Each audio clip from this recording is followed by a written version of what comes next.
یہ وہ پوائنٹس ہیں کہ عورت کو ایسا ہونا چاہیے۔ نمبر 1، بیوی جب کھانا گھر میں پکائے تو اسے ذکر سے پکانا چاہیے، ذکر کر کر کے پکانا چاہیے۔ ذکر کے اپنے اثرات ہوتے ہیں۔ ایک قرآن پاک میں اللہ رب العزت نے ارشاد فرمایا نا کہ کلوا من الطیبات، کہ تم پاک کھاؤ، واعملوا صالحا، اچھے عمل کرو۔ یہ میں نے آیت کا آپ کے سامنے تلاوت بھی کیا ہے، ترجمہ بھی کیا ہے۔ اب یہ دو باتیں الگ ہیں۔ اللہ رب العزت نے اس مکمل مستقل آیت کے اندر دو کام ارشاد فرمائے ہیں۔ نمبر 1، کلوا من الطیبات، پاک کھاؤ۔ نمبر 2، واعملوا صالحا، نیک عمل کرو۔ حالانکہ یہ دونوں باتیں آپس میں ملتی نہیں ہیں۔ اگر بات پاک کھانے کی ہو رہی تھی تو اللہ رب العزت مزید اسے چلاتے، اور اگر بات یہ ہو رہی تھی کہ اچھے عمل کرو تو اچھے عمل کے اوپر بات ہونی چاہیے تھی۔ تو اللہ رب العزت نے دو الگ کاموں کو اگر ایک وقت میں ملا دیا ہے نا تو ضرور ایک دوسرے کا آپس میں کنیکشن ہے۔ نمبر 1، پاک کھاؤ۔ نمبر 2، واعملوا صالحا، اچھے عمل کرو۔ میں اس کو سلیس انداز میں یوں کہوں، گویا اللہ رب العزت بتانا چاہتے ہیں پاک کھاؤ تاکہ اچھے عمل کر سکو۔ ایک کام ہے، دوسرا نتیجہ ہے۔ بعض اوقات قرآن پاک دو کام بتا دیتا ہے، وہ بنظر سرسری ہمیں یوں لگ رہا ہوتا ہے کہ ان کا آپس میں کنیکٹ نہیں ہے، کنیکشن نہیں ہے، لیکن اس کا آپس میں کنیکشن ہوتا ہے۔ یہ بات میں نے کہیں پڑھی نہیں ہے، یہ بات میں نے کسی تفسیر میں نہیں پڑھی، اور یہ میرا دل کہتا ہے کہ ایسی بات ہے۔ اور میں نے اپنے اساتذہ سے بات کی، کہا تمہارا نقطہ بہتر ہے، تم نے صحیح بات کی ہے۔ میں نے اپنے اساتذہ سے اس تفسیر کے حوالے سے بات کیا، اور الحمدللہ میری عادت ہے روزانہ 5-10 منٹ نکال کے قرآن پاک کے اوپر میں غور و فکر کرتا ہوں کہ یہ اللہ کی بات ہے، میرے لیے ہے، اسپیشل میرے لیے اللہ رب العزت نے قرآن پاک بھیجا ہے۔ تو کیا کہنا چاہتا ہے اللہ رب العزت؟ الحمدللہ پھر یہ موتی نکلتے ہیں، سمجھ آتی ہے۔ تو دن میں 24 گھنٹے میں اپنے آپ کو میں فارغ کر کے یوں سمجھ لیتا ہوں جیسے دنیا ساری ختم ہو گئی ہے۔ ایک اللہ کی بات ہے اور ایک اللہ کی بات والا ہے۔ اب کیا کہنا چاہتا ہے اللہ؟ مجھ پہ کھول، کیا بتانا چاہتے ہو سمجھاؤ، میں سمجھنا چاہتا ہوں، سینہ کھلنا چاہتا ہوں۔ تو اللہ رب العزت نے یہ سمجھایا، اور اس کی مثالیں پھر کئی مجھے نظر آئیں۔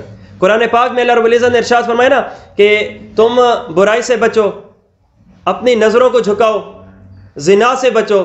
تو زنا سے بچنے کے لیے اللہ رب العزت نے ارشاد فرمایا یغضوا من ابصارہم، اپنی آنکھوں کو جھکاؤ، واحفظوا فروجہم، اپنی شرمگاہوں کی حفاظت کرو۔ تو اللہ رب العزت نے علاج پہلے بتا دیا ہے، آنے والے نقصان سے ہی پہلے۔ تو یہ طریقہ کار ہوتے ہیں، اس سے اس کو انسان کو مزاج کو سمجھنا چاہیے۔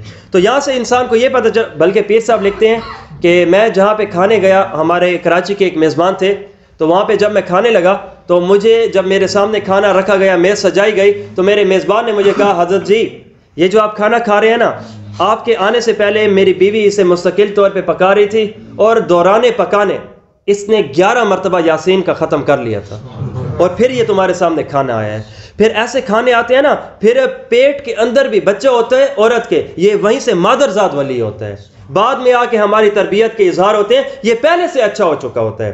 بزرگ ہے، اللہ والے ہیں، لاکھوں مسلمانوں کو ایک مجلس میں توبہ طائب کرا کر آئے، کتنے شرک پسند ہندوؤں کو مسلمان کرا کے آئے، خوشی سے آئے، امی جان آج میں نے کتنوں کو مسلمان گنہگاروں کو میں نے توبہ کرائی ہے، آج میں نے کتنے ایسے افراد تھے جو ہندو تھے، شرک والے تھے، یہاں سے آنکھ بند ہوتی قیامت میں کھلتی جہنم جاتے، میں نے ان کو اللہ رسول کی بات سے مسلمان کیا۔ کہا بیٹا کمال تیرا نہیں، کمال میرا ہے۔ امی جان وہ کیسے؟ کہا وہ کوئی دن نہیں کہ تو میرے پیٹ میں ہو میں نے قرآن کی تلاوت نہ کی ہو، وہ کوئی دن نہیں جب تو باہر نکلا ہو میں نے تجھے اپنے سینے سے لگا کے دودھ پلایا ہو اور میں باوضو نہ ہوں۔ یہ پھر ماں کے اثرات اولاد پہ آتے ہیں، ماں پر ہی ہے اسے برا بناؤ، ماں پر ہی ہے اسے اچھا بناؤ، ہاں انہی کے اوپر ہے، اور پھر ان کی تربیت مردوں کے ذمہ ہے۔ ہم عورت بنائیں، عورت وہ بچہ بنائے، پھر اس کے بعد ہم اپنے خاندانوں کو اچھا کہتے ہیں کہ مرد بنا تو فرد بنا، عورت بنی تو خاندان بنا۔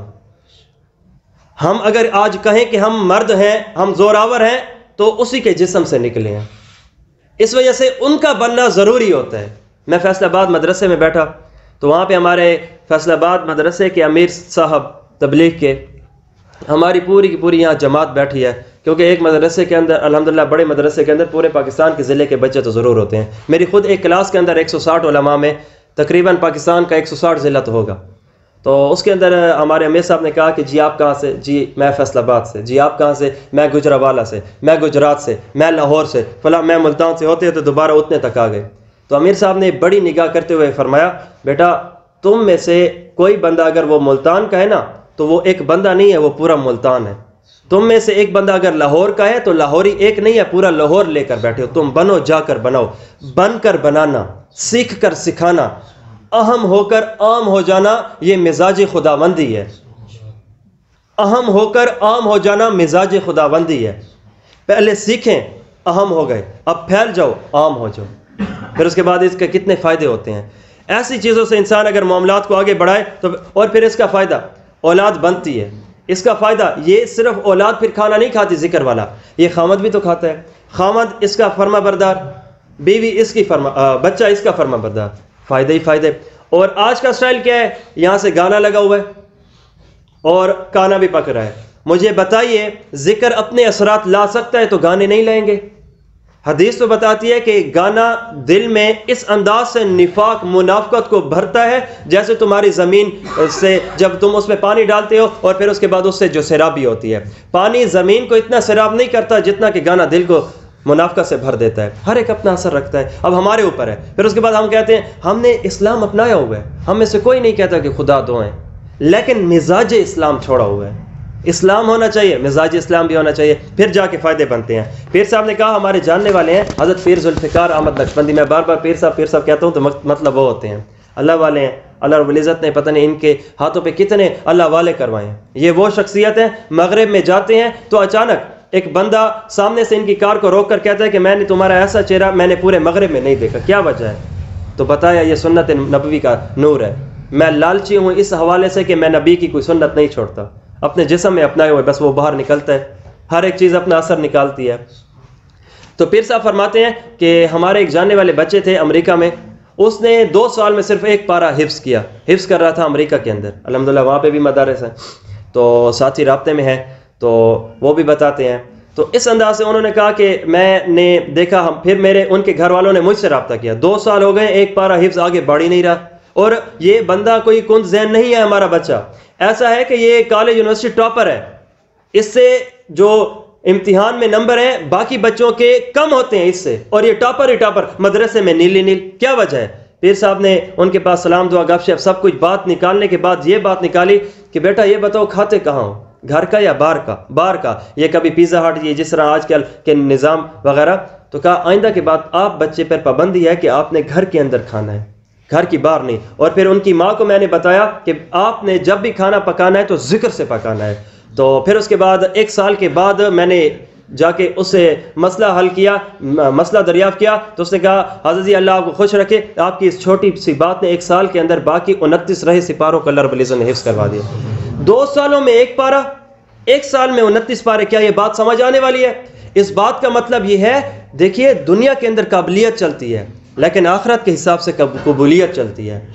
قابلیت اتنی تھی کہ ٹاپر تھا یونیورسٹی کا, لیکن ادھر آ کے نیل. کیوں؟ یہ اب دروازہ بند تھا. یہ دروازہ تیز دماغ نہیں کھولتا, یہ حیا پسند آنکھ کھولتا ہے. یہ اچھی زبان بہتر کان کھولتا ہے. اور یہ آنکھ, کان, زبان, یہ 3 ہی تو راستے ہیں دل اور ذہن کی طرف جانے والے معاملات ہیں. ان کو انسان بنائے. ہر راستہ مہمان کے آنے پر خوبصورت کیا جاتا ہے. تو یہاں پہ بھی یہی ہے, یہ ہمارے جو دماغ اور دل ہے یہ اللہ رب العزت کی جگہ ہے. یہاں پہ اللہ کو بٹھانا ہے, اور اللہ اس جگہ سے آتا ہے. قرآن کہتا ہے دیکھو فینظروا, مجھے دیکھو, مجھے ان میں دیکھو, اپنی مخلوق میں سنو مجھے, بولو مجھے. تو پھر یہ یہاں پہ بیٹھتے ہیں. تو جب دیکھنا, سننا اور بولنا برا ہوگا تو پھر آگے کیسے معاملے بنیں گے؟ خراب ہی خراب ہوں گے. تو یہ سب سے پہلی بات ہے کہ انسان کو چاہیے کہ عورت کو چاہیے کہ وہ اپنا کھانا ذکر سے پکایا کرے.